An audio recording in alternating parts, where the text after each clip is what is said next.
الرجیم بسم اللہ الرحمن الرحیم رب اشرح لی صدری ویسر لی امری واحلل عقدۃ من لسانی یفقهوا قولی صلاۃ و سلام علیک یا رسول اللہ وعلی آلک و صحبک یا حبیب اللہ۔ یہ مشکات شریف باب ما یقرأ بعد التکبیر، کیا پڑھا جاتا ہے تکبیر تحریمہ کے بعد، یعنی جس وقت آپ تکبیر تحریمہ ادا کرتے اور کہتے ہیں اللہ اکبر تو اس کے بعد کیا پڑھا جاتا ہے، اس کا بیان ہے۔ یاد رکھیں کہ تکبیر تحریمہ کے بعد مختلف دعائیں نبی پاک صلی اللہ تعالیٰ علیہ وآلہ وسلم آپ کی ذات اقدس سے منقول ہیں، جن میں مشہور سبحانک اللہم و بحمدک و تبارک اسمک و تعالی جدک، یہ بھی مشہور ہے۔ انی وجہت وجہی للذی فطر السماوات والارض حنیفا وما انا من المشرکین، یہ بھی بہت مشہور ہے۔ اور بھی احادیث صحیحہ کے اندر اذکار اور دعائیں آقا علیہ الصلاۃ والسلام کی ذات شریفہ سے منقول ہیں۔ جو شواف ہیں وہ کہتے ہیں کہ ان سب کو جمع کرنا چاہیے، یعنی فرائض آپ پڑھتے ہیں، آپ نوافل پڑھتے ہیں، تو ان سب دعاؤں کو یا بعض کو ان کے نزدیک جمع کرنا کیا ہے، مستحب ہے۔ اور جو احناف ہیں اور جو مالکیہ ہیں اور اسی طریقے سے جو عملی ہیں، یعنی حضرت امام احمد ابن حنبل رحمۃ اللہ تعالی علیہ آپ کے پیروکار ہیں، تو ظاہر مذہب کے مطابق یہ لوگ یہی کہتے ہیں کہ سبحانک اللہم و بحمدک، اسی کے اوپر اکتفا کیا جائے گا، اسی کو کافی سمجھا جائے گا۔ اور اس کے علاوہ جو کچھ نبی پاک صلی اللہ تعالیٰ علیہ وآلہ وسلم آپ کی ذات شریفہ سے منقول ہے، تو وہ تہجد کے وقت پڑھا جائے گا یا پھر دیگر جو نوافل ہوتے ہیں ان کے وقت پڑھا جائے گا، یعنی مطلق نوافل کے اوپر یا تہجد کے اوپر ان کو محمول کیا جائے گا۔ اور امام ابو یوسف رحمۃ اللہ تعالیٰ علیہ آپ کا ایک قول کتب فقہ کے اندر ملتا ہے کہ آپ فرماتے ہیں کہ دونوں کو جمع کیا جائے، یعنی سبحانک اللہم و بحمدک و تبارک اسمک، اس کو، اور انی وجہت وجہی للذی فطر السماوات والارض حنیفا وما انا من المشرکین، اس کو جمع کیا جائے۔ اور امام طحاوی رحمۃ اللہ تعالیٰ علیہ آپ کا پسندیدہ اور مختار مذہب یہی ہے کہ وہ کہتے ہیں کہ ان دونوں کو کیا کیا جائے، جمع کیا جائے۔ پھر نمازی کو یہ اختیار ہے کہ وہ پہلے کیا پڑھے، انی وجہت وجہی للذی فطر السماوات والارض، یہ پہلے پڑھے، یا سبحانک اللہم پہلے پڑھے۔ بہتر یہ ہے کہ جمع کرنے والے جو لوگ ہوتے ہیں تو وہ پہلے سبحانک اللہم پڑھ لیں اور اس کے بعد انی وجہت وجہی للذی یہ پڑھ لیں، ٹھیک ہے۔ بہرحال احناف کا جو ظاہر مذہب ہے وہ کیا ہے کہ فرائض کے اندر آپ اس طرح کریں نا کہ بس اسی کے اوپر اکتفا کریں، کس کے اوپر، سبحانک اللہم و بحمدک و تبارک اسمک۔ اب یہ جو روایت ہے اس کو آپ توجہ سے سنیں۔ حضرت ابو ہریرہ رضی اللہ تعالیٰ عنہ آپ اس حدیث پاک کے راوی ہیں، اور یہ 756 نمبر روایت ہے مشکات شریف کی، کہ فرماتے ہیں کان رسول اللہ صلی اللہ تعالیٰ علیہ وآلہ وسلم یسکت بین التکبیر و بین القراءۃ اسقاطۃ، حضور علیہ الصلاۃ والسلام کی ذات اقدس تکبیر اور قراءت کے درمیان خاموش رہتے تھے، یعنی دیکھیں نا، تکبیر تحریمہ حضور علیہ الصلاۃ والسلام کہہ لیتے تھے، اور اس کے بعد جو قراءت شروع ہوتی ہے کہاں سے شروع ہوتی ہے، الحمدللہ رب العالمین سے شروع ہوتی ہے، تو اس کے درمیان حضور علیہ الصلاۃ والسلام کی جو ذات مقدس ہے وہ خاموش رہتے تھے۔ فقلت، تو میں نے کہا، بے ابی انت و امی یا رسول اللہ صلی اللہ تعالیٰ علیہ وآلہ وسلم، اے اللہ تعالیٰ کے رسول، میرے ماں باپ آپ کے اوپر قربان ہوں۔ آج بھی دن کو مجھے ایک شخص پوچھ رہا تھا، بس یہ بات سادی سی آپ ہمیشہ ذہن کے اندر رکھیں کہ یہ کائنات اللہ تعالیٰ نے جو پیدا کی ہے، ہمارا اہل سنت کا جو نظریہ ہے، باقی جو لوگ کہتے رہیں کہ اللہ تعالیٰ نے عبادت کے لیے پیدا کی، وہ ساری ایک ڈیوٹیاں ہیں، یعنی جو اصل مقصد ہے نا ہمارے نزدیک، وہ عبادت جو ہے نا، عبادت اس اصل مقصد کے قریب کرنے کے لیے اللہ تعالیٰ نے ایک ڈیوٹیاں مقرر کی ہیں کہ اصل مقصد کہ آپ کو وہ قریب کر دیں۔ اور کائنات اللہ تعالیٰ نے کیوں پیدا کی ہے، یہ بات یاد رکھیں، کائنات اللہ تعالیٰ نے جو پیدا کی یہ صدقہ مصطفیٰ صلی اللہ تعالیٰ علیہ وسلم، حضور علیہ الصلاۃ والسلام کی خاطر اللہ تعالیٰ نے یہ سارے جہان بنائے ہیں۔ امام ابن کثیر رحمۃ اللہ تعالیٰ علیہ آپ کیا فرماتے ہیں، آپ فرماتے ہیں کہ 18,000 جہان ہیں، 70,000 جہان ہیں، اور جمہور مفسرین کیا فرماتے ہیں، جمہور مفسرین یہ فرماتے ہیں کہ 18,000 جان ہیں۔ تو یہ 18,000 جان یا بقول ابن کثیر کے 70,000 جان اللہ تعالیٰ نے صدقہ مصطفیٰ پیدا فرمائے۔ تو یہ کائنات یاد رکھیں جس طرح اپنے ظہور کے اندر حضور رحمت عالم صلی اللہ تعالیٰ علیہ وآلہ وسلم آپ کی محتاج تھی، بالکل اسی طرح یہ کائنات اپنی بقا کے اندر بھی حضور محمد مصطفیٰ صلی اللہ تعالیٰ علیہ وآلہ وسلم آپ کی محتاج ہے۔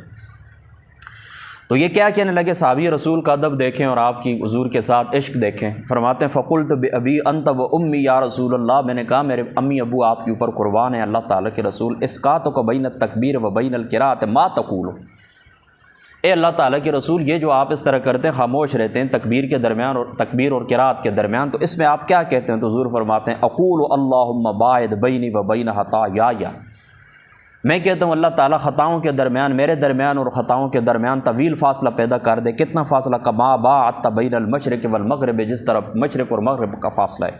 اللہم نقنی من الخطایا کما ینقع الثوب الابیض، کما ینقع الثوب الابیض۔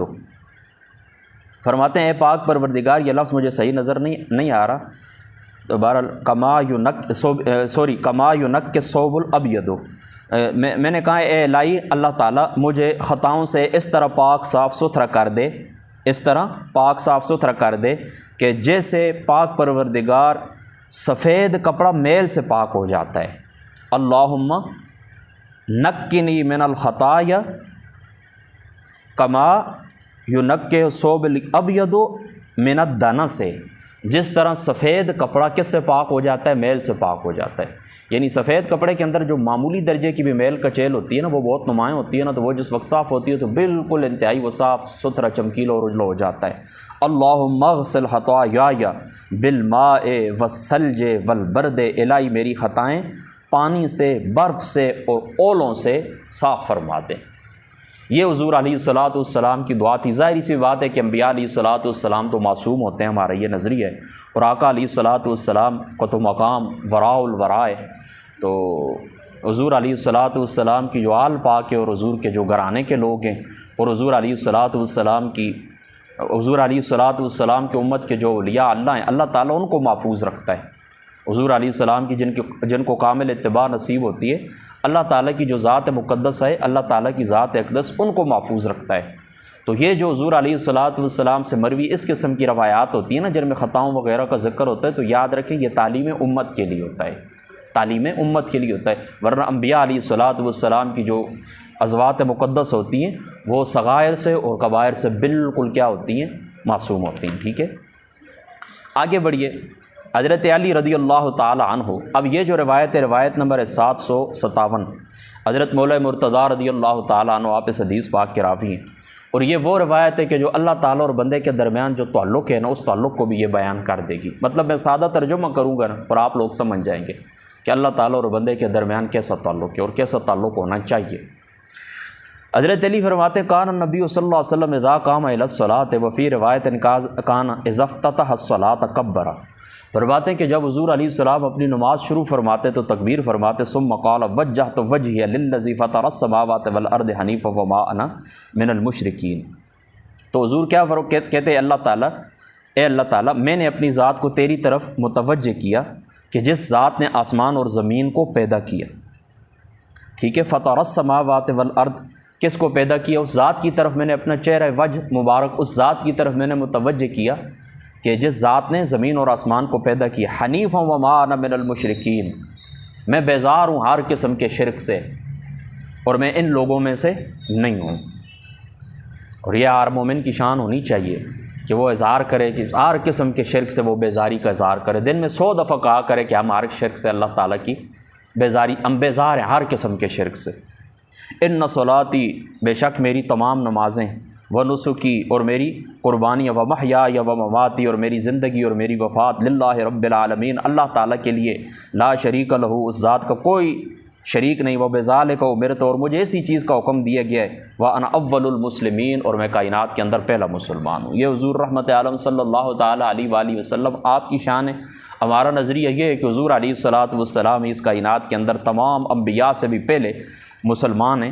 اور کیسے مسلمان ہیں یاد رکھیں، یعنی وانا اول المسلمین، میں پہلا مسلمان ہوں، اس کا کیا معنی ہے کہ حضور رحمت عالم صلی اللہ تعالیٰ علیہ وآلہ وسلم کی ذات شریفہ کو اللہ تعالیٰ نے سب سے پہلے اپنے نور کے فیضان سے پیدا فرمایا، اور وہی جو حضور رحمت عالم صلی اللہ تعالیٰ علیہ وآلہ وسلم کا نور مبارک اللہ تعالیٰ کی ذات اقدس نے جو پیدا فرمایا، تو اسی کو اللہ تعالیٰ کی ذات اقدس نے، جس کو آپ حقیقت محمدیہ کہتے ہیں یا روح مصطفیٰ جس کو کہا جاتا ہے، صوفیاء نے بعد نے روح کا اطلاق بھی کیا ہے، بعد اس کو عقل اول بھی کہتے ہیں۔ بہرحال وہ انشاءاللہ تعالیٰ پھر کبھی زندگی رہی اس طرف ہم آئیں تو وہاں پر میں تفصیل عرض کر دوں گا۔ سب سے پہلے اللہ تعالیٰ کی ذات اقدس نے جس نور مصطفیٰ کو پیدا فرمایا، اسی نور کو اللہ تعالیٰ کی ذات اقدس نے، کیونکہ بشریت تو حضور علیہ الصلاۃ والسلام کی 12 ربیع الاول کو دنیا کے اندر ظاہر ہوئی ہے نا، تو اس سے پہلے جس حیثیت سے محمد مصطفیٰ کو اللہ تعالیٰ نے ختم نبوت کا تاج پہنایا تھا، یعنی ابھی آدم علیہ الصلاۃ والسلام جو ہے وہ پانی اور مٹی کی درمیانی کیفیت کے اندر تھے، کہ اللہ تعالیٰ نے حضور رحمت عالم صلی اللہ تعالیٰ علیہ وآلہ وسلم آپ کی ذات شریفہ کو اللہ تعالیٰ نے خاتم الانبیاء کا تاج پہنا دیا تھا۔ تو وہ حیثیت اس وقت حضور کی کیا تھی؟ بشریت تو 12 ربیع الاول کو ظاہر ہوئی نا، تو وہی نوری حیثیت تھی۔ تو وہی حضور محمد مصطفیٰ صلی اللہ تعالیٰ علیہ وآلہ وسلم آپ کی ذات شریفہ کی کیا ہے؟ اصل ہے، اور وہی پوری کائنات کی اصل ہے۔ وہ کیا ہے؟ پوری کائنات کی وہی اصل ہے، ٹھیک ہے، یعنی سب سے اسی نور سے پھر اللہ تعالیٰ نے کعبہ شریف کو، زمین کو، آسمان کو، تو اس معنی کے اندر ہم حضور علیہ الصلاۃ والسلام کو حاضر کہتے ہیں کہ حقیقت محمدیہ کائنات کے ذرے ذرے کے اندر موجود ہے، ہر مقام کے اوپر، ہر ذرے کے اندر حقیقت محمدیہ موجود ہے۔ تو اس معنی کے اندر پھر حضور علیہ الصلاۃ والسلام کی یہ خبر ہے کہ وَأَنَا أَوَّلُ الْمُسْلِمِينَ، میں کائنات کے اندر پہلا مسلمان ہوں۔ بہرحال اگر اس کو خبر کے معنی کے اندر نہ لیں، جیسا کہ اشارہ کیا ہے بعض محدثین نے، انشاء کے معنی کے اندر لیں، تو پھر اس کا معنی یہ بنتا ہے نا کہ جس طرح دیکھیں نا کوئی بادشاہ کسی وقت اس طرح کرتا ہے نا کہ کچھ بات کرتا ہے نا، تو ان کے جو وفادار ہوتے ہیں نا، وفادار جو وزیر ہوتا ہے یا وفادار جو ان کے لوگ ہوتے ہیں، تو وہ کہتے ہیں کہ آپ جب کوئی حکم دیں گے نا تو سب سے پہلے ہمیں سر جھکانے والا پائیں گے۔ اب آپ سمجھ گئے نا، تو اس طرح یہ معنی بھی درست ہے کہ پاک پروردگار تیری طرف سے کوئی بھی حکم آئے تو سب سے پہلے اس حکم کے سامنے میں اللہ تعالیٰ کا رسول محمد مصطفیٰ صلی اللہ تعالیٰ علیہ وآلہ وسلم اپنی گردن مبارک کو جھکانے والوں، اس کو تسلیم کرنے والوں، ٹھیک ہے نا۔ بہرحال چونکہ یہ تو ایک اشارہ ہے نا، بات پہلی ہی ٹھیک ہے، وَأَنَا أَوَّلُ الْمُسْلِمِينَ کیا ہے؟ خبر ہے، اور حقیقتاً اللہ تعالیٰ کی ذات اقدس نے کائنات، ساری کائنات سے پہلے نور مصطفیٰ کو پیدا فرمایا، اسی نور کو اللہ تعالیٰ نے پھر ختم نبوت کا تاج بھی پہنایا، اور وہی محمد مصطفیٰ کی اصل ہے، اور وہی ساری کائنات کی اصل ہے، اور اس حیثیت سے محمد مصطفیٰ صلی اللہ تعالیٰ علیہ وآلہ وسلم آپ کیا ہیں؟ اللہ تعالیٰ کے رسول ہیں، اور اسی حیثیت سے محمد مصطفیٰ اول المسلمین یعنی پہلے مسلمان ہیں، ٹھیک ہے۔ اللہم انت الملک، اللہم انت الملک، اے اللہ تو بادشاہ ہے، لا الہ الا انت، کوئی معبود نہیں ہے تیرا، تو ہی میرا رب ہے، لا الہ الا انت ربی وانا عبدک، اور میں تیرا بندہ ہوں، ظلمت نفسی، اے پاک پروردگار میں نے، یعنی یہ ایک دعا ہے نا، تمہیں سکھائی جا رہی ہے، ٹھیک ہے، کہ ہم اپنے نفس کے اوپر کیا کرنے والے ہیں؟ آج سے بڑھنے والے ہیں۔ وَاعْتَرَفْتُ بِذَنْبِي، اور اللہ اے پاک پروردگار میں اپنی ہر قسم کی خطاؤں کا تیرے سامنے اعتراف کرتا ہوں، فَاغْفِرْ لِي ذُنُوبِي جَمِيعًا إِنَّهُ لَا يَغْفِرُ الذُّنُوبَ إِلَّا أَنْتَ، اے پاک پروردگار میں اپنی ہر قسم کی خطا کا تیرے سامنے اعتراف کرتا ہوں، اے پاک پروردگار میری وہ ساری خطائیں تو معاف فرما دے، تیرے علاوہ کوئی خطا کو معاف فرمانے والا نہیں ہے۔ وَاهْدِنِي لِأَحْسَنِ الْإِخْلَاقِ، اے پاک پروردگار مجھے بہترین اخلاق کی رہنمائی فرما، لا يَهْدِي لِأَحْسَنِهَا إِلَّا أَنْتَ، بہترین اخلاق کی طرف تیرے علاوہ کوئی بندہ بھی رہنمائی فرمانے والا نہیں ہے۔ وَاصْرِفْ عَنِّي سَيِّئَهَا، اور ہر قسم کی برائی کو پاک پروردگار مجھ سے پھیر دے، سیئہ الا انت، تو ہی پھیر سکتا ہے، لبیک وسعدیک، مولا کریم میں حاضر ہوں تیری فرما برداری کے لیے، والخیر کلہ فی یدیک، اور پاک پروردگار خیر ساری کی ساری تیرے ہاتھ کے اندر ہے، والشر لیس الیک، اور شر کی نسبت تیری طرف نہیں کی جاتی۔ یاد رکھیں اللہ تعالیٰ نے جو بھی مخلوقات پیدا کی ہے نا، انسان کو پیدا کیے یا انسانوں کے علاوہ اللہ تعالیٰ نے جو مخلوقات پیدا کی ہیں، تو یاد رکھیں فی نفسی ہی دیگر مخلوقات کے اندر یا کسی بھی مخلوق کے اندر شر نہیں ہے، کیونکہ اللہ تعالیٰ نے جس مخلوق کو بھی پیدا کیا نا، اس کے پیدا کرنے میں اللہ تعالیٰ کی ہزاروں حکمتیں کہ جو ہماری عقل کے اندر نہیں آ سکتی، ہماری عقل ان کو سمجھنے سے کیا ہے؟ قاصر ہے، ہزاروں حکمتیں۔ یہ جو شر ہوتا ہے نا، یہ مخلوق کی نسبت سے ہوتا ہے۔ کس کی نسبت سے ہوتا ہے؟ مخلوق کی نسبت سے ہوتا ہے۔ اور اس کا ایک معنی تو یہ، اور دوسرا معنی یہ ہے نا کہ شر کی نسبت اللہ تعالیٰ کی طرف نہیں کی جا سکتی، یعنی کیا مطلب؟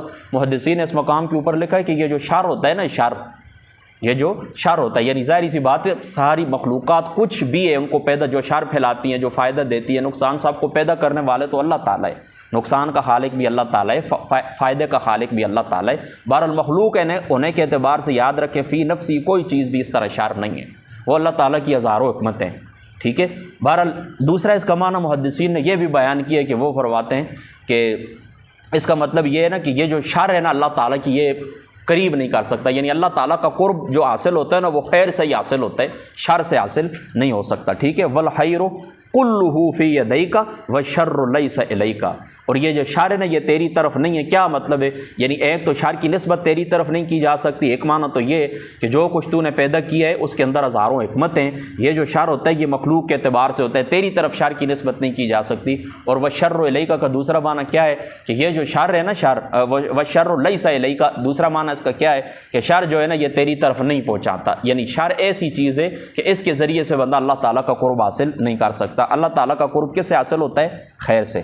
انا بکا و الیکا، انا بکا و الیکا، پاک پروردگار میں تجھ سے بھروسہ کرتا ہوں، تیرے اوپر بھروسہ کرتا ہوں، اور میں تیرے سامنے یہ التجا کرتا ہوں، اپنے سارے دکھوں کی التجا میں تیرے سامنے کروں۔ تو تبارکت، تو برکت والا ہے، و تعالیت، بلندیوں والا ہے، استغفرک، میں استغفار کرتا ہوں، و اتوب الیک، اور میں توبہ کرتا ہوں۔ و اذا رکع، جب حضور محمد مصطفیٰ صلی اللہ تعالیٰ علیہ وآلہ وسلم آپ کی ذات شریفہ کیا فرماتے تھے؟ رکعت فرماتے تھے، رکعت یعنی رکوع فرماتے تھے۔ وبک آمنت، تو کیا فرماتے تھے؟ وتوب وَإِذَا رَكَعَ قَالَ اللَّهُمَّ لَكَ رَكَعْتُ، اے پاک پروردگار میں نے تیرے لیے رکوع کیا، وَبِكَ آمَنْتُ، اور میں تیری ذات کے اوپر ایمان لایا ہوں، وَلَكَ أَسْلَمْتُ، وَلَكَ أَسْلَمْتُ، میں تیرے اوپر ایمان لایا ہوں اور تیرا میں مطیع ہوا ہوں، خَشَعَ لَكَ، میں تیرا مطیع ہوا ہوں، خَشَعَ لَكَ، خَشَعَ لَكَ، میرا جو خشوع ہے نا یہ تیری طرف ہے، میرا جو خشوع ہے تیری طرف ہے۔ خَشَعَ لَكَ، سمعی، میری سماعت، و بصری، و بصری، اور میرے بصارت، میرا دیکھنا، و محی، و عظمی، و عصبی، اور میرے پٹھے اور میری ہڈیاں اور میرے جوڑ، ٹھیک ہے، یہ کیا ہیں؟ تیری طرف کیا کرتے ہیں؟ اے پاک پروردگار میری ہڈیاں، میرے پٹھے، میرے جوڑ، میری سماعت، میری بینائی، خشع لک، تیرے سامنے خشوع ہیں، یعنی تیرے سامنے جھکے ہوئے ہیں، ٹھیک ہے، یعنی میرے جسم کا ایک ایک حصہ، پارٹ آف باڈی، جسم کا ایک ایک حصہ یہ کیا ہے؟ پاک پروردگار تیرے سامنے جھکا ہوا ہے۔ فَإِذَا رَفَعَ رَأْسَهُ، جب حضور علیہ الصلاۃ پھر رکوع مبارک سے سر اٹھاتے، حضور علیہ الصلاۃ رکوع مبارک سے سر اٹھاتے، قال اللہم ربنا لک الحمد، اے پاک پروردگار ساری تعریفیں تیرے لیے ہیں، ملء السماوات والارض وما بینہما وملء ما شئت، ہاں تیری تعریف سے پر ہیں زمین اور آسمان اور زمین اور آسمان کے درمیانی ایریا، ساری خلا اور جو کچھ تو چاہے تیری تعریف سے پر ہیں، من شیئن بعدو، وملء ما شئت من شیئن بعدو۔ واذا سجد، جب حضور علیہ الصلاۃ سجدہ فرماتے، یعنی دیکھیں نا یہ بات آپ سن لیں کہ کیا فرماتے، جب حضور اپنا رکوع سے سر مبارک اٹھاتے تو کہتے اے اللہ ہمارے رب، تیری تعریف آسمان اور زمین اور ان کے درمیان، اور اس کے علاوہ جو کچھ بھی ہے ساری یعنی پر ہیں، ساری تیری تعریف سے ساری کائنات کیا ہے؟ پر ہے۔ وَإِذَا سَجَدَ قَالَ اللَّهُمَّ لَكَ سَجَدْتُ، اے اللہ میں نے تیرے لیے سجدہ کیا، وَبِكَ آمَنْتُ، اور میں تیرے اوپر ایمان لایا ہوں، وَلَكَ أَسْلَمْتُ، اور میں تیرے سامنے جھکا ہوں، سجد وجہی، میرے چہرے نے سجدہ، میرے چہرے مبارک نے تجھے سجدہ کیا ہے، لِلَّذِي خَلَقَهُ، اس رب کو سجدہ کیا ہے کہ جس نے پیدا کیا ہے، وَصَوَّرَهُ، اور بہترین صورت بنائی ہے، وَشَقَّ سَمْعَهُ، وَشَقَّ سَمْعَهُ، اور یہ کیا ہے؟ میری سماعت کو پیدا فرما، میری آنکھوں کو پیدا فرما، شق سمعہ و بصرہ، میری سماعت کو پیدا فرما، میری بصارت کو پیدا فرما۔ تبارک اللہ احسن الخالقین، تبارک اللہ احسن الخالقین، اللہ تعالیٰ برکت والا ہے اور بہترین پیدا فرمانے والا ہے۔ ثم یکون من آخر، پھر آخر میں ما یقول بین التشہد والتسلیم، سلام اور تشہد کے درمیان، سلام اور یعنی تشہد پڑھ کے، التحیات للہ یہ پڑھ کے اس کے بعد جو سلام ہوتا ہے نا تو اس کے درمیان اللہم اغفر لی، حضور علیہ الصلاۃ کیا فرماتے؟ اللہم اغفر لی، اے پاک پروردگار میری بخشش فرما، ما قدمت وما اخرت، اے پاک پروردگار جو کچھ پہلے گزر چکا اور جو کچھ بعد میں، جو کچھ پہلے گزر چکا، ما قدمت یعنی کیا مطلب؟ یہ بندہ دعا کرتا ہے نا، یہ آپ کی تعلیم کے لیے نا، میں پہلے آپ کو بتا چکا ہوں کہ انبیاء علیہ الصلوۃ والسلام تو خطاؤں سے کیا ہوتے ہیں؟ معصوم ہوتے ہیں۔ یعنی بندہ دعا کرتا ہے کہ پاک پروردگار میری اگلی پچھلی ہر قسم کی خطاؤں کو، یعنی پہلے جو گزر چکی ہیں، جو اب ہوئی ہیں، جو آئندہ ہوگی، اللہ تعالیٰ مجھے معافی عطا فرما دے۔ اب آپ سمجھ گئے نا، وما اسررت وما اعلنت، جو چھپی ہوئی ہیں وہ بھی معاف فرما دے، اور جو ظاہری ہیں وہ بھی معاف فرما دے۔ وما اسرفت، اور جو میں نے زیادتیاں کی ہیں۔ وما انت اعلم بہ منتا، اور میرے پاک پروردگار جو میں نے زیادتیاں کی ہیں نا، جنہیں تو مجھ سے زیادہ بہتر جانتا ہے۔ وما انت اعلم بہ منی، انت المقدم وانت المؤخر۔ اے پاک پروردگار، یعنی میری وہ زیادتیاں، میری وہ خطائیں جنہیں تو مجھ سے زیادہ بہتر جانتا ہے، اللہ تعالیٰ تو معاف فرما دے۔ انت المقدم وانت المؤخر، پاک پروردگار آگے کرنے والا بھی تو ہے، پیچھے کرنے والا بھی تو ہے۔ یعنی کسی شخص کو اللہ تعالیٰ کوئی شان، کوئی مقام، کوئی مرتبہ عطا فرما دیں، کسی پوسٹ کے اوپر بٹھا دیں، یہ بھی اللہ تعالیٰ کی شان ہے۔ اور اللہ تعالیٰ کی ذات اقدس کسی کو پیچھے کر دے، آگے کرنے والی ذات بھی اللہ تعالیٰ کی، اور پیچھے کرنے والی ذات بھی اللہ تعالیٰ کے لیے۔ اور ہمارے لوگ کیا کرتے ہیں؟ یہ کہتے ہیں ہمیں پیچھے کیا ہے فلاں کے جادو نے، اور ہمیں آگے کیا ہے فلاں پیر صاحب کے تعویذ نے۔ یہ وسیلے ہوتے ہیں، اس میں کوئی شک شبے کی گنجائش نہیں۔ جادو بھی تب بھی لگتا ہے جب اللہ تعالیٰ کو حکم ہوتا ہے، تعویذ بھی تب بھی اثر کرتا ہے۔ یہ سارے تقدیر کے حصے ہیں، ٹھیک ہے، ان کے اوپر ضرور ٹھیک ہے بطور علاج، بطور وسیلہ، یہ ساری چیزیں درست ہیں، لیکن کوشش کیا کریں جو بات بھی آپ کو کامیابی ملے اس کو اللہ تعالیٰ کی ذات اقدس کی طرف اس کی نسبت کریں۔ یعنی دیکھیں نا، سبب کی طرف بھی نسبت کر دیں تو کوئی بات بھی نہیں ہے، گناہ نہیں ہے، ظاہری سی بات، اس کا قرآن و حدیث کے اندر ثبوت موجود ہے۔ حضرت لأہب لک غلاما زکیہ، تاکہ میں تجھے ایک بیٹا عطا کر دوں۔ حضرت جبریل نے نہیں کہا تھا حضرت مریم کو میں لأہب لک غلاما زکیہ؟ بہرحال چلو، وہ بہرحال انت المقدم و انت المؤخر، پیچھے کرنے والی ذات بھی اللہ تعالیٰ کی ہے اور آگے کرنے والی ذات بھی اللہ تعالیٰ کی ہے۔ لا الہ الا انت، اے پاک پروردگار تیرے علاوہ کوئی بھی معبود نہیں ہے۔ رواہ مسلم، یہ روایت کس کی ہے؟ مسلم شریف کی ہے۔ وفی روایت للشافعی والشر لیس الیک، اور حضرت امام شافعی صاحب کی جو روایت ہے وہ یہ والشر لیس الیک، اور جو شر ہے اس کی نسبت تیری طرف نہیں کی جا سکتی۔ والمہدی من ہدیت، اور ہدایت یافتہ وہ ہے جسے تو ہدایت دے۔ انا بک و الیک، انا بک و الیک، میں تجھ پر بھروسہ کرتا ہوں اور تیری طرف توجہ کرتا ہوں۔ لا منجا منک ولا ملجا الا الیک تبارکت، تجھ سے کہیں پناہ نہیں، تیری ہی طرف ٹھکانا ہے۔ یعنی پناہ ڈھونڈی جاتی ہے کس کی طرف؟ اللہ تعالیٰ کی ذات اقدس کی طرف۔ ٹھکانہ ڈھونڈا جاتا ہے کس کی طرف؟ اللہ تعالیٰ کی ذات اقدس کی طرف۔ تو آگے کیا فرما؟ تبارکت، اے پاک پروردگار تو کیا ہے؟ پاک پروردگار تو کیا ہے؟ برکت والا ہے۔ تو اس حدیث پاک کے اندر یاد رکھیں، یہاں پر جو اس نا مغز کا جو ذکر نا ہڈی سے پہلے نا آیا ہے، مغز کا ذکر ہڈی سے پہلے جو آیا نا، تو اس میں محدث دہلوی صاحب رحمۃ اللہ تعالیٰ علیہ آپ لکھتے ہیں کہ یہ جو خشوع ہوتا ہے نا، یہ ظاہر سے باطن سے ظاہر کی طرف آتا ہے۔ یعنی خشوع اندر ہوتا ہے، پھر یہ ظاہر کی طرف بھی آتا ہے، اس کا اثر بیرونی بدن کے اوپر بھی ہوتا ہے۔ لہٰذا جو لوگ اپنی نمازوں کو ضائع کرنے والے ہوتے ہیں نا اور ٹکریں مارتے ہیں، ان کی نمازوں کے اندر خشوع نہیں ہوتا، تو اس کا مطلب ہے ان کے دل کے اندر خشوع نہیں ہے۔ آگے بڑھیے۔ وعن انس ان رجلا، حضرت انس فرماتے ہیں جا، ایک مرد آیا نا، شخص، ان رجلا جا، ایک شخص تھا آیا، فدخل الصف، وہ صف کے اندر داخل ہوا، وقد حفظت النفس، اور اس کا جو نفس سانس اس کا چڑھا ہوا تھا، کیونکہ وہ بڑی تیزی کے ساتھ دوڑ کے نماز کے لیے آیا تھا۔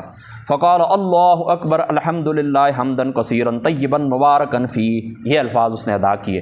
فلما قضا رسول اللہ صلی اللہ تعالیٰ علیہ وسلم، جس وقت اس نے کہا تو رسول اللہ صلی اللہ علیہ وسلم صلاتہ، فلما قضا رسول اللہ صلی اللہ علیہ وسلم صلاتہ، جب حضور علیہ الصلوۃ والسلام نماز مکمل فرما چکے، قال ایکم المتکلم بالکلمات، تو حضور علیہ الصلوۃ والسلام کی ذات اقدس نے پوچھا کہ یہ کلمات کس شخص نے ادا کی ہیں؟ فارم القوم، تو حضور علیہ الصلوۃ والسلام کی ہیبت اور دبدبے کی وجہ سے قوم ساری چپ رہی۔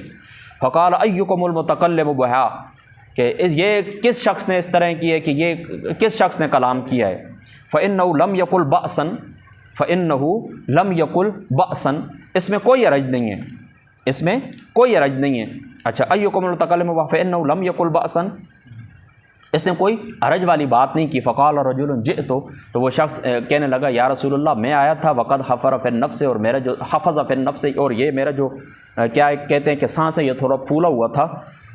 فقلتها، تو یا رسول اللہ یہ میں نے کہا ہے۔ فقال لقد رأیت، اس نئے عشر ملکن، فرما میں نے 12 فرشتوں کو دیکھا ہے، یبتدرونہا ایہم یرفعوہا، 12 فرشتوں کو میں نے دیکھا ہے کہ وہ تیزی کر رہے تھے، یعنی ایک دوسرے سے چھپٹ رہے تھے کہ کون اس کو اللہ تعالیٰ کی بارگاہ کے اندر لے کر جائے۔ یعنی یہ کلمات اتنے فضیلت والے ہیں، 12 فرشتے آئیں اور ان کلمات کو لینے کے لیے چھپٹ پڑتے ہیں، ایک دوسرے سے مقابلے بازی میں سبقت لینے کی کوشش کرتے ہیں کہ کون آگے بڑھے اور ان کلمات کو لے۔ پھر وہ کلمات کون سے ہیں؟ اللہ اکبر، اس نے کہا نا، فقال اللہ اکبر الحمد للہ حمدا کثیرا طیبا مبارکا فیہ، یہ الفاظ ہیں۔ لہٰذا یہ بھی نماز یعنی تکبیر تحریمہ کے بعد یہ بھی پڑھے جائیں، نفل نماز کے اندر پڑھ لیں، اچھی بات ہے۔ اور یہ 12 کا جو عدد ہے، یہ بات آپ یاد رکھیں کہ اس کا جو راز ہے یہ اللہ تعالیٰ کو معلوم ہے یا اللہ تعالیٰ کے رسول کو معلوم ہے، ٹھیک ہے۔ حضرت عائشہ فرماتی ہیں قالت کان رسول اللہ صلی اللہ تعالیٰ علیہ وآلہ وسلم اذا افتتح الصلاۃ، جب حضور علیہ الصلاۃ والسلام نماز کا افتتاح فرماتے یعنی نماز شروع کرتے تو قال سبحانک اللہم وبحمدک وتبارک اسمک وتعالی جدک ولا الہ غیرک، رواہ الترمذی و ابو داود ورواہ ابن ماجہ عن ابی سعید وقال الترمذی ھذا حدیث لا نعرفہ الا من حارثۃ۔ امام ترمذی فرماتے ہیں کہ یہ جو روایت ہے نا، یہ تو اس کو میں جانتا ہوں کس سے؟ ترمذی نے کہا کہ اس حدیث کو ہم سوائے حارثہ کے اور کسی سے نہیں جانتے، لا نعرف الا من حارثہ کا وقد تکلم فیہ، اس میں کچھ کلام کیا گیا، من قبل حفظی ہی، اس کے حفظ کی جانب سے، یعنی یہ جو حارثہ راوی ہے نا، حارثہ، تو اس کے حفظ اور ضبط کے اندر کچھ کلام کیا گیا ہے، اس کے حفظ اور ضبط کے اندر کچھ کلام، یعنی ایسا راوی ہے، امام ترمذی فرماتے ہیں۔ اب دیکھیں یہ کیا لکھتے ہیں محدث دہلوی صاحب کے الفاظ، اب میں آپ کو ترجمہ کر کے جلدی سنا دیتا ہوں، نماز کو بھی تھوڑا سا ٹائم ہے۔ کہتے ہیں سبحانک اللہم و بحمدک سے نماز شروع کرنا حضور علیہ الصلاۃ والسلام اور خلفائے راشدین سے ثابت ہے کہ خلفائے راشدین بھی اور حضور علیہ الصلاۃ والسلام کی ذات مقدسہ بھی نماز کہاں سے شروع کرتے؟ سبحانک اللہم سے۔ فرماتے ہیں کہ اکابر علماء حدیث اسی کے قائل ہیں، سفیان ثوری، احمد ابن حنبل، اسحاق ابن راہوے اور علماء ائمہ حدیث اسی کے قائل ہیں اور انہوں نے اسی کو روایت کیا ہے، اور بے شمار علماء اور تابعین اسی طرف گئے ہیں، اور امام ابو حنیفہ اور دوسرے مجتہدین نے اسے ہی اختیار کیا ہے۔ امام ترمذی نے اپنی جامع کے اندر جو کہا ہے، اور ساتھ یہ بھی کہا ہے کہ اس باب میں حضرت علی سے، یعنی امام ترمذی نے یہ کہا ہے نا اپنی جامعۃ الترمذی کے اندر کہ حضرت علی، حضرت عائشہ، حضرت عبداللہ ابن مسعود، حضرت جابر، حضرت جبیر ابن مطعم، حضرت ابن عمر رضی اللہ تعالیٰ عنہ، آپ سے بھی اس باب کے اندر روایات آئی ہیں، اور تابعین کے نزدیک اسی پر عمل ہے، تابعین کے نزدیک اسی پر عمل ہے۔ غایت درجہ یہ نا کہ امام ترمذی ابو سعید کی جو حدیث حارثہ سے لائیں، اس میں کلام ہے، اس میں کیا ہے؟ کلام ہے، اور کہتے ہیں یہ چیز صحت حدیث کو کوئی نقصان بھی نہیں دیتی، کیونکہ دوسرے طرق سے اس کی صحت ثابت ہے، دوسرے طرق سے اس کی صحت ثابت ہے، اور تحقیق یہ ہے کہ سبحانک اللہم سے نماز شروع کرنا یہ صحیح حدیث سے ثابت ہے، اور ہمیشہ سے یہ معمول بھی رہا ہے، یعنی اسی کے اوپر کیا ہے؟ تمام علماء کا، فقہاء کا، محدثین کا اسی کے اوپر عمل رہا ہے۔ تو اس حدیث پاک سے یہ بات ثابت ہوتی ہے نا کہ بعض لوگوں کے سامنے جس وقت یعنی اصول حدیث کے اندر یہ بات آ گئی ہے نا کہ بعض اس طرح کرتے ہیں نا کہ کوئی روایت آتی ہے نا تو اس روایت کے متعلق کہہ دیتے ہیں کہ یہ روایت صحیح نہیں ہے، کہ فلاں راوی کے حفظ کے اندر کلام ہے، یا فلاں راوی اس طرح ہے، اس کے اوپر جرح کی گئی ہے۔ تو یاد رکھیں اگر ایک روایت مختلف اسناد سے مروی ہے، اس کی مختلف اسناد آپ کے سامنے ہیں، تو یاد رکھیں اگر ایک سند سے وہ اس کی سند اگر ٹھیک نہیں ہے، یا ایک راوی کے اندر ایک سند سے اس کلام کیا گیا ہے، تو اس کے اندر روایت کی صحت کے اندر کوئی اثر نہیں پڑتا۔ کیوں صحت کے اندر اثر نہیں پڑتا؟ کہ باقی جو طرق ہیں ان طرق سے وہ روایات آ چکی ہیں، اور باقی اس کی اسناد صحیح ہیں۔ لہٰذا ایک روایت کو بندہ سامنے رکھ کے فتویٰ دے دے کہ نہیں جی اس روایت کے اندر فلاں راوی ہے، لہٰذا میں اس حدیث کو نہیں مانتا، نہیں، یاد رکھیں کہ حدیث پاک کے مجموعے کے اوپر نظر ڈالنی ہوتی ہے کہ اس مضمون کی یا اس باب کے اندر کل کتنی روایات آئی ہیں، اور اگر ان میں ایک دو کے اندر اگر کسی راوی کے اوپر کلام کیا گیا ہے تو باقی جو صحیح اسناد کے ساتھ جو روایات مروی ہوتی ہیں، دوسری اسناد کے ساتھ جو روایات مروی ہوتی ہیں، ان کے اوپر عمل کیا جاتا ہے، اور یاد رکھیں ان کی صحت کے اوپر کسی قسم کا کوئی اثر نہیں پڑتا، اس حدیث کی صحت کے اندر کسی قسم کا کوئی اثر نہیں پڑتا۔ اب آخری روایت ہے حضرت جبیر ابن مطعم فرماتے ہیں کہ انہو رآ رسول اللہ صلی اللہ تعالیٰ علیہ وسلم یصلی صلاۃً، فرماتے ہیں کہ میں نے حضور علیہ الصلاۃ والسلام کی ذات اقدس کو دیکھا نماز پڑھتے ہوئے، قال اللہ اکبر کبیرہ، حضور علیہ الصلاۃ والسلام نے فرمایا اللہ اکبر کبیرہ، پھر فرمایا اللہ اکبر کبیرہ والحمد للہ کثیرہ والحمد للہ کثیرہ، یعنی دیکھیں اس طرح میں پورا بھی پڑھ دیتا ہوں، اللہ اکبر کبیرن، اللہ اکبر کبیرن، والحمد للہ کثیرن، والحمد للہ کثیرن، وسبحان اللہ بکرۃ واصیلا، ثلاثا، 3 مرتبہ حضور علیہ الصلوۃ والسلام نے اس طرح فرمائے۔ اعوذ باللہ من الشیطان، فرما میں پناہ مانگتا ہوں، آپ غور کرنا ہے، اعوذ باللہ من الشیطان، میں پناہ مانگتا ہوں شیطان سے، من نفخہ، اس کے نفخے سے، شیطان کے نفخے سے میں پناہ مانگتا ہوں، ونفثہ، اور شیطان کے نفثے سے میں پناہ مانگتا ہوں، وہمزہ، اور شیطان کے امزے سے میں پناہ مانگتا ہوں۔ رواہ ابو داؤد و ابن ماجہ انہ لم یذکر والحمد للہ کثیرا وذکر فی آخر من الشیطان الرجیم وقال عمر، یعنی اب راوی کیا فرماتے ہیں؟ راوی یہ فرماتے ہیں، حضرت عمر فرماتے ہیں کہ نفخہ، شیطان کے نفخے سے کیا مراد ہے؟ شیطان کے نفخے سے مراد ہے کبر، الکبر، شیطان کے نفخے سے کیا مراد ہے؟ کبر، تکبر، ونفسہ، اور شیطان کے نفسے سے کیا مراد ہے؟ الشعر، شعر کہنا، وہمزہ، اور شیطان کے امزے سے کیا مراد ہے؟ شیطان کے امزے سے مراد ہے وسوسہ۔ یعنی حضرت عمر راوی کیا کہتے ہیں کہ حضرت عمر کیا کہتے ہیں کہ شیطان کے نفخے سے مراد کبر ہے، تکبر ہے، اور اس کے نفس سے مراد، شیطان کے نفس سے مراد کیا ہے؟ شعر ہیں، شعر و شاعری ہے، اور شیطان کے امزے سے مراد کیا ہے؟ شیطان کے امزے سے مراد یہ ہیں کیا؟ وسوسے، وسوسے، کیا ہے؟ وسوسے۔ تو یہ بات یاد رکھنا کہ اس کے علاوہ بھی، یعنی یہ تو حضرت عمر رضی اللہ تعالیٰ عنہ آپ سے راوی نے بیان کیا نا کہ حضرت عمر نے ان الفاظ کی یہ تفسیر کی ہے، تو اگر محدث دہلوی صاحب رحمۃ اللہ تعالیٰ علیہ آپ فرماتے ہیں کہ اگر تفسیر کی یہ روایت صحت پر مبنی ہو، یعنی یہ تفسیری روایت اگر صحیح ہے تو پھر متعین ہو گیا کہ شیطان کے نفس سے یہ مراد ہے، نفس سے یہ مراد ہے، اور شیطان کے حمز سے یہ مراد ہے۔ بہرحال اس کے دیگر بھی علماء نے معنی کی ہیں کہ حمز سے مراد لوگوں کی غیبت کرنا، ان کے عیب بیان کرنا، ان کی نکتہ چینی بیان کرنا، ٹھیک ہے، حمز شیطان سے یہ مراد ہے، اور لوگوں کو وسوسے کے اندر ڈالنا، اور نفس سے مراد یعنی شعر و شاعری ہیں جو انسان کے اشیاء خیال کے اندر آتے ہیں اور وہ اس کے اندر ڈالتا رہتا ہے اور زبان سے نکلواتا رہتا ہے، اور برے قسم کے اشعار، یعنی جن کے اندر اہل اسلام کی کیا ہوتی ہے، جن کے اہل اسلام کے اندر جن کی برائی بیان کی جاتی ہے، ان کی مذمت بیان کی جاتی ہے۔ اور نفس سے مراد کیا ہے؟ بعض محدثین نے فرمایا اس سے مراد اس کا دم کرنا، یعنی جادو کرنا، دم کرنا اور جادو کرنا۔ اور نفس سے کیا مراد ہے؟ تکبر، خود پسندی جو انسان کے اندر وہ ڈال دیتا ہے اور انسان کو کیا کرتا ہے؟ متکبر کر دیتا ہے، اور انسان اس طرح تکبر کے اندر آ جاتا ہے۔ تو اللہ تعالیٰ کی ذات اقدس جو باتیں عمل کی توفیق عطا فرما، واخر دعوانا ان الحمد للہ رب العالمین۔